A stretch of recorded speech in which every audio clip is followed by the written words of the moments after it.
This week on Moms Like Us, Shawn Johnson and Andrew East open up about their first year of parenthood. The kind of, I don't want to say tension, but the whole lifestyle change of your marriage and like as a family is a lot. And it's almost like you have to redate your spouse and refigure out what life looks like. And Melissa Joan Hart's talk about watching her kissing scenes with her son. They're finally at an age where they understand it's not real, but it's still awkward. It is. It's awkward. It's awkward when you're doing it. It's not. That's what I have to explain to them. Like, it's not fun. It's not. Right. Look, yeah, there was a little bit of me that was like, my 16-year-old self would die. Yes. Kissing Jason. Plus, Lauren Bushnell is expecting her first child. Teddy Mellencamp gives an update on baby Dove, and Catherine Lowe claps back. I love this clapback so much because it's so true. Like, why take someone down when we should be uplifting someone right now? We've got that plus so much more on today's Moms Like Us. Hey guys, Christina Garibaldi here with Brianne Mans from Stroller in the City, and welcome to Moms Like Us. Hi, Brianne. Hey, Christina. How are you this week? Good. How are you? I'm good. Feeling the hustle and bustle of the holidays. Honestly, I know. We were just saying that we were doing really good with our Christmas shopping, and now we've hit like a lull, and I feel like I have nothing and it's not going to get here in time. I know. I feel like I have to get on and start ordering immediately right now because I feel like I'm so behind. And we're like, it's mid-December, sort of. It is. Right? I know. I keep forgetting that it's like 2 weeks until Christmas, which is crazy. We're almost there, but we have a lot to get to today. So let's kick it off with the trend of the week. And we've been seeing a ton of baby gender reveals, starting with Mike the Situation Sorrentino and his wife Lauren reveal that they are having a baby boy. And then I thought this was so cute. They did this by lighting up their Christmas tree in all blue lights, which I thought was really creative this time of year. I love that idea. I think that is like the cutest ever. An Entourage star, Jerry Ferrera, and his wife Brianne revealed that they're expecting their second baby boy. He wrote on an Instagram, "It's been a rough year for sure, but I am grateful for adding another little boy to our family. 3 of us becomes 4 us, and I probably will lose the rest of whatever hair I have left." That is true. That is true. Definitely. And then Kellen Lutz and his wife Brittany Gonzalez revealed that they are having a baby girl with this adorable video. Take a look. Hey babe, guess what? What? I love you. I love you more. I love you most. I love you most of. Hey, what's your sweatshirt say? Just that we're having a girl. Girl mama! You so excited? I'm so excited. Can't wait to meet you. We can't wait to meet you. So exciting. Let me see that bum. Oh man. Thanks. You are beautiful. Oh, thank you, baby. I love you. I love you. Now, I love this so much because the news comes several months after they suffered a heartbreaking pregnancy loss 6 months into her previous pregnancy. So happy for them that they have this to look forward to and to celebrate, definitely. But I thought these were some fun gender announcements. I thought so too. I think the lights on the Christmas tree were probably my favorite. Yeah. I think it's such a great idea because, you only get that little bit of a window to kind of like announce it. So if you do, I think it's just so cool. It's so cute. I love that. I love the little video that Kellen and his wife did as well. So definitely some creative gender reveals this time around. So I like them. Perfect. All right. So we have a lot of mom and dad news to get to this week, starting with Lauren Bushnell and her husband, Chris Lane, who announced that they are expecting their first child in June. She wrote on Instagram, "A dream, except I'm not dreaming. I'm wide awake, holding your dad's hand, watching you dance around in my belly, listening to your little heartbeat, my new favorite sound, a miracle, new life, our sweet baby. Thank you, Jesus. All the glory belongs to you." Now, in an interview, he said he was hoping for a boy while she was hoping for a little girl. And the pair will also send a ton of congratulatory wishes from Bachelor Nation, including Lauren's ex-fiance, Ben Higgins, who wrote, "Congrats, what a thing to celebrate." What do you think about exes congratulating them on their big announcement? I mean, if you stayed in good contact with your ex, I guess that's great. I was never one to stay in close contact with an ex, so but I think it was sweet, and I think they only meant well, Probably, and he probably knew if he ever did interviews coming up that like he'd be asked about it, so he's like, let me just get this out of the way and send my congrats, and nobody can ask me about it. I also thought it was interesting when Chris said that he was hoping for a boy. Did you have any gender preference when you were having your kids? I mean, of course, I think my first one, I was like, oh, I really want a girl because I'm a girl, and I don't know, that's why. And we had a boy, and that was completely fine. I wasn't like, oh my God, I have to have, a boy or a girl. I Right. felt like as long as it's a healthy baby, I always said that. And I know so many people that are pregnant now too, and some haven't, found out the sex. And I think right now it's like just anything like a healthy baby is really all we can ask for. But how about you? Were you like leaning like one way or another? I was really leaning towards a girl. I really was. But the same thing. I just wanted the baby to be healthy, and and that's what we got. So we're so thankful for that. But yeah, I think it would be fun to experience both though. Yeah, totally. And when I found out I was having a girl the second time, I was like, oh my God, that's so amazing. And then when I was having my third, I did find out just because I couldn't hold out. But at that point, I was like, I already have a boy, I already have a girl. Like, it would be fine, whichever it is. So, but I think us girls, we just always kind of lean towards girls. Of course, but I think the same with boys. They always lean towards boys. So, so I totally get it. All right, what else is going on this week? So Teddy Mellencamp gave an update on her 9-month-old daughter, Dove, 5 months after the baby underwent neurosurgery. And she wrote, hi guys, I'm 9 months old, and other than a zigzag scar underneath my hair across my head, I wouldn't even know I had neurosurgery a few months back. She explained that Dove has been wearing a helmet for 10 weeks and will continue to do so for another 10. She wrote, Mom cried a little when she found that out, but then Dr. Altrada reminded her that not only is it helping me shape my head further, but it is protecting me as I'm starting to learn to crawl and lift myself up in case I bump into something.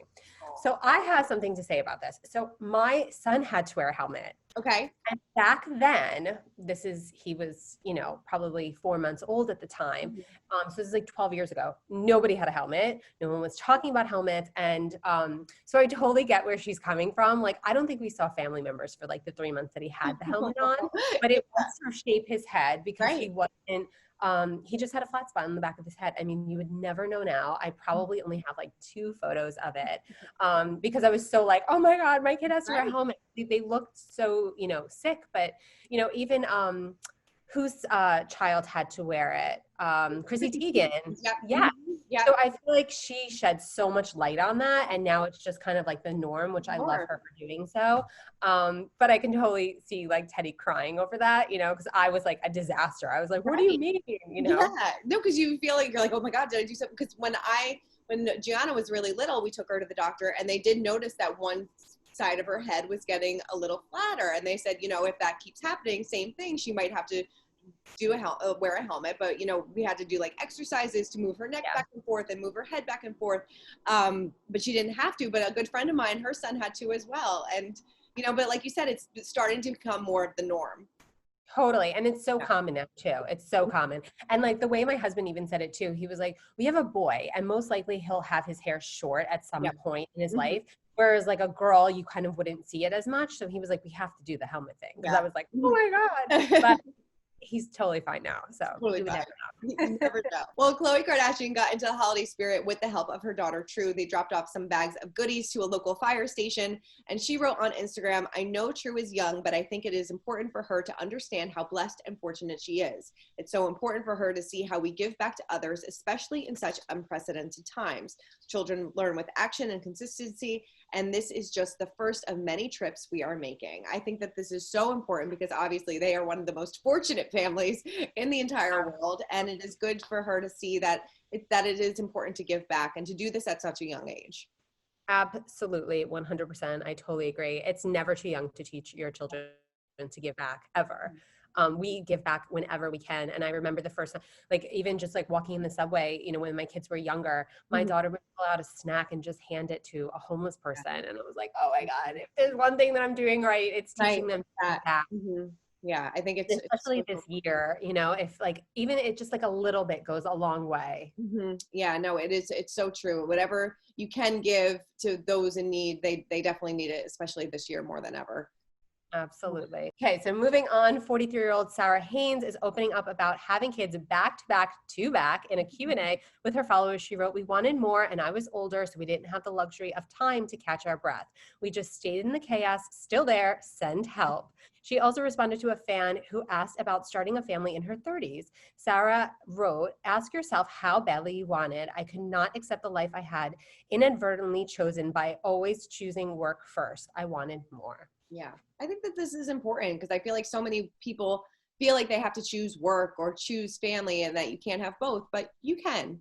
It's hard, but you can. It's hard. I have gray hair to prove it, but yeah, I think you can have both. It's about trying to find the balance, and I think that yeah, like one day you're going to be like this amazing mom, and then the next day you're going to be this like amazing career woman, and every day is going to have like these ebbs and flows, but yes, you can totally do both for Yeah. sure. Yes, and it's okay to start a family in your 30s too, responding to that commenter. Oh Like, my God, yes. that's okay. Even in your 40s. I mean, so Right. many women too, even in your 40s, you know? Right, even in your 40s, and some people even in their 50s, whatever timing works for you is best for your family.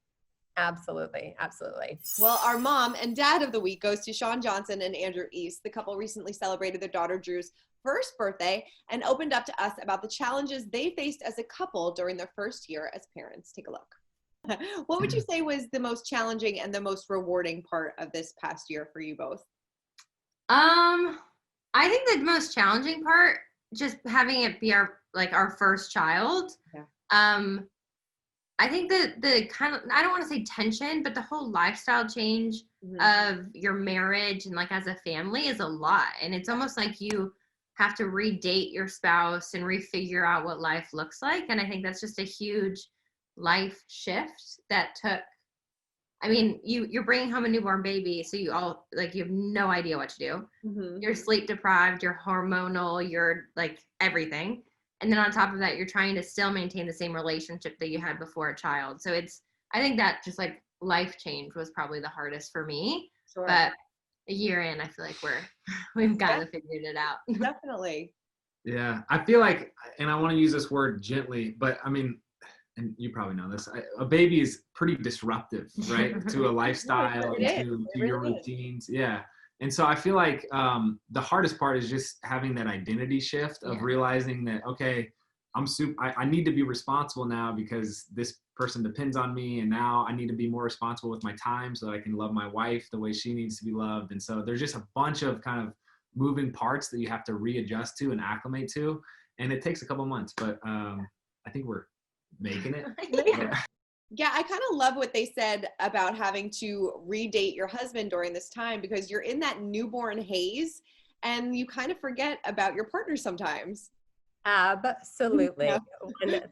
I feel like I had to start like redating my husband like 3 times. Yes. No, You lose sight of everything. And all I can say is like, just try to make some time for just the two of you, like date nights and stuff like that. And really just like communicate with one another, you know? Yeah. I mean, that's what Shawn said. She said like, they made it a point, like in the hospital, they're like every Thursday night, we're still going to have date night. And I think that's really important because I probably should have done that with my husband because we haven't had date nights in a really long time. Oh my God. I know. And then every time we do finally get like a night out, I'm kind of like, why don't we do this more? I know, exactly. It's so fun, but we don't make the time ever. And like, it's totally something that like, it's like a work in progress for us. Cause like, we'll go straight for like a month and, do it like every other week or whatever. And then all of a sudden we just like fall flat and then we don't really speak to each other or look up at each other until like the end of the week. And I'm like, oh yeah, that's right. You're still here. Totally. I mean, obviously there's so many challenges of the first year of parenthood, but what would you say was probably your biggest challenges? Oh my gosh. I think that it was just like the sleep and the schedule and just like getting used to like this new human in your life, that you have to tend to 24/7. Right. True. And they don't tell you like exactly what to do because every baby is different and you have no idea. But I feel like once like the year mark hits, you're like, okay, I can breathe a little. I can do this. Yes. I felt like 8 months was like the sweet spot because then they start getting into like a routine and the schedule. And then they're actually like kind of responding to like telling you what they need a little bit, Exactly. I always felt like 8 months was like, okay, this is like the fun part, you know? I totally agree with you. Once they can like sit up, eat solid foods a little bit, and like, you know, like you said, kind of communicate a little bit more, it definitely makes it a lot easier. Yes, for sure. So we also caught up with Melissa Joan Hart, who stars alongside Jason Priestley in the Lifetime movie Dear Christmas. And while viewers love the holiday flick, things got a little uncomfortable in Melissa's house when watching the movie. Take a look at this. Does he ever get jealous of you working with all of these 90s heartthrobs like Jason Priestley and Mario Lopez? I don't think so. He says he usually doesn't really watch the movies, but like we watched them together this week. So you know, when the Jason Priestley kiss came up, that wasn't even supposed to happen. It was supposed to be as we kissed, the camera drifts off, but we both felt comfortable enough with it. The director wanted it, and so we did it. But it was funny because I was covering my son's eyes and my husband's eyes, and I was like, don't look. And my son's like, why are you kissing a different guy? And I was like, don't look. Oh my God, that is so funny. I mean, I'm sure they kind of understand. I mean, I know your older one's a bit older, but I'm sure they understand what you do and how it's, you know, all play pretend. Yes, they're finally at an age where they understand it's not real, but it's still awkward. It is. It's awkward. It's awkward when you're doing it. It's not. That's what I have to explain to them. Like, it's not fun. It's not. Right. Look, yeah, there was a little bit of me that was like, my 16-year-old self would die kissing Jason. But like, on the other hand, like my nephew was working the boom. He was the sound operator. So he's standing right behind Jason as I'm kissing him, and it's my son's nephew, and and he's like 20, and it's super awkward. And my sister-in-law is the wardrobe designer on the movie. Oh my God. And they're coming in and fixing us and whatnot, and you know, it was super awkward. You're like, this is too much for me to handle right now. What is it like? You know, it's not like, you know, oh, kiss it, you know, it's not that. Not that at all. Would you say it's easier parenting teens and preteens as opposed to when they were younger, or is it like they say, big kids, bigger problems, little kids, little problems? I've been telling my family that because all my siblings recently had kids and they have little ones, and I've been telling them, I'm like, it is big kids, bigger problems. It's the school, it's the grades, it's the, you know, worried these days about vaping and girls and inappropriate music and you know, memes and TikTok and all. I mean, it's a lot of keeping up with stuff that we didn't have to grow up with. So we're all navigating this new world, not understanding it. You know, our parents had to navigate more television time, but iPads and TikTok and Instagram and Snapchat. I just found out, like, I was on Snapchat years ago. I didn't even think it was really around anymore. And then I find out my son has a Snapchat. I'm like, what? Then I found out my son went on my TikTok and told people to watch his TikTok. No way. I had a private account just so he could watch TikTok. I didn't know he was making TikToks, let alone going on my TikTok. So it was a whole, you know, I got 2 teenagers now that I'm like, this is not okay. I love this. I mean, I feel like all moms and probably kids can relate to this, like watching like an uncomfortable scene with your parents, like a kissing scene or something like that. But I can't imagine watching your mom on screen kissing somebody. I know. I totally agree. It's so funny. And I love that she opens up about it too and just like gets real because I mean, what do you do? I mean, I feel like I always like turn the TV off if something happened. I mean, not like we watch too many shows like that because my kids are still young, but I just like always turned it off, you know? Yeah, totally. I like when I used to like watch TV with my parents, I would always pretend to like be doing something else, like checking my phone or something. Like, get off to like go to the bathroom, get a snack. Totally. But I love how like everybody can relate to that story. I think it's so funny. Totally. I love it. All right, well, this week's clapback goes to Catherine Lowe, who came to Elizabeth Chambers' defense after an Instagram commenter asked her why her estranged husband, Armie Hammer, wasn't at their daughter's 6th birthday. Now, in the comment section, Catherine wrote, "You all understand that this beautiful family is made up of human people with feelings and who can read, right? It's not very kind to speculate about their marriage on a post about their daughter's birthday celebration. Let's all try to uplift one another. We never know what other people are truly going through." Now, Elizabeth has been living in the Cayman Islands with their daughter, Harper Grace, and their 3-year-old son, Ford, while Armie is back in Los Angeles. So I think it's one thing to comment on somebody's photo, maybe another thing to comment on a birthday post that's celebrating their daughter's 6th birthday. I know. Not like, I mean, probably the 6-year-old is not looking at, you know, the photo comment at the moment, but I love this clapback so much because it's so true. Like, why take someone down when we should be uplifting someone right now, and especially on a birthday post? Like, that's so silly, and I just love the clapback so much. And it's also true, like, you don't know what they're going through. There's probably a reason while she's still in the Cayman Islands, and he, you know, I know that he's been having a hard time getting back and forth too, so I think that's a reason why he might not have been there. But like, we have no idea what's going on in the inner workings of their marriage. No, nothing. And honestly, you should be like, congratulations, you're like living in the Cayman Islands, because that's so fab right now. I would love to be doing that. Oh my God, I would give anything to be in the Cayman Islands right now. I know. I mean, I tell my husband, sorry, you got to work. Sorry, we're going to be here, you know. Yes, we'll send you a postcard. Seriously. But yes, good for Catherine Lowe for standing up for her. I think that's fantastic. Totally. Well, Brienne, thank you so much as always. Thank you. Enjoy the rest of your week. You too. And we are leaving you today with No One Told You from former Hills star Whitney Port. Make sure to tune into Moms Like Us every Thursday at 3 p.m. on Us Weekly's YouTube channel. Keep commenting, keep subscribing, and Brienne and I will see you next week. Yes. Bye, guys. I think I wish I knew more about breastfeeding. Mm-hmm. I think that I went into it with a kind of like a very naive and narrow thought of it, which was like, oh, if I have milk, like I'll just do it. And I think I thought it was a lot easier and more simple than it was. And so I wasn't really prepared for it. I didn't really know a lot about it. And I think it's one of those things, it's hard to learn about it until you're really going through it, because you don't know what your specific situation is going to be. If you're going to have too much milk or not enough, or not be able to, whatever. But I just wish that I would have like been more present in thinking and dealing with the whole breastfeeding situation, and not let it get as like intense as I let it get. Like, I got mastitis for 3 times, and it was a challenging thing, which I've talked about a lot. But so I just wish that I would have been more okay even with like formula from an early phase. From an early stage, and not been like put so much pressure on myself.